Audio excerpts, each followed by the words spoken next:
In the summer, the work crews cut the long grass along the tracks, raking it into heaps to dry in the sun. At this time of year, Percy stops where they have been cutting. The men load up his empty wagons and he pulls them to the station.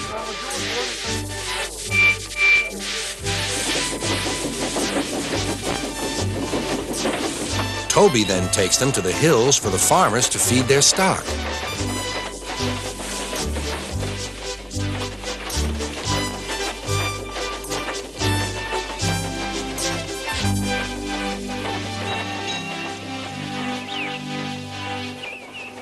Whee! Percy gave a ghostly whistle.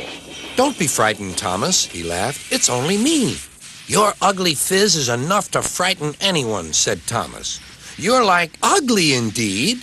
"I'm Green Caterpillar with red stripes," continued Thomas firmly. "You crawl like one, too." "I don't." "Who's been late every afternoon this week?" "It's the hay." "I can't help that," said Thomas. "Time's time, and Sir Topham Hatt relies on me to keep it. I can't if you crawl in the hay till all hours." "Green Caterpillar indeed," fumed Percy, as he set off to collect some hay to take to the harbor. "Everyone says I'm handsome, or at least nearly everyone. Anyway, my curves are better than Thomas's corners." "Thomas says I'm always late," he grumbled. "I'm never late, or at least only a few minutes. What's that to Thomas? He can always catch up time further on." All the same, he and his driver decided to start home early. Then came trouble.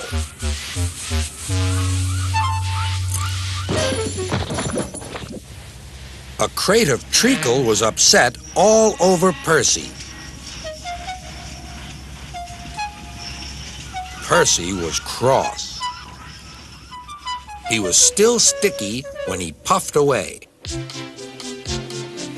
The wind was blowing fiercely. "Look at that!" exclaimed the driver. The wind caught the piled hay, tossing it up and over the track. The line climbed here.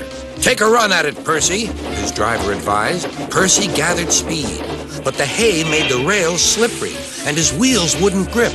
Time after time, he stalled with spinning wheels and had to wait till the line ahead was cleared before he could start again.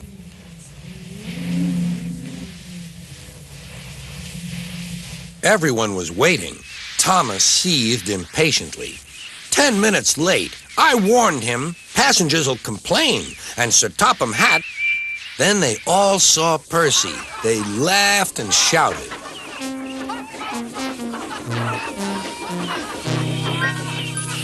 "Sorry I'm late," Percy panted.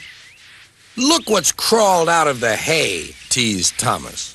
"What's wrong?" asked Percy. "Talk about hairy caterpillars," puffed Thomas. "It's worth being late to have seen you."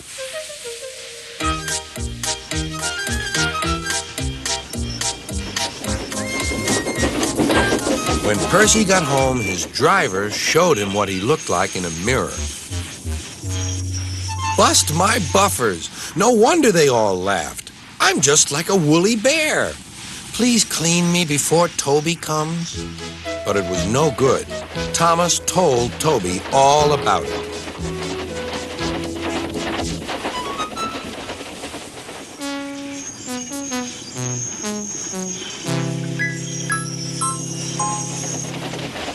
Instead of talking about sensible things like playing ghosts, Thomas and Toby made jokes about woolly bear caterpillars and other creatures which crawl about in hay. They laughed a lot, but Percy thought they were really being very silly indeed.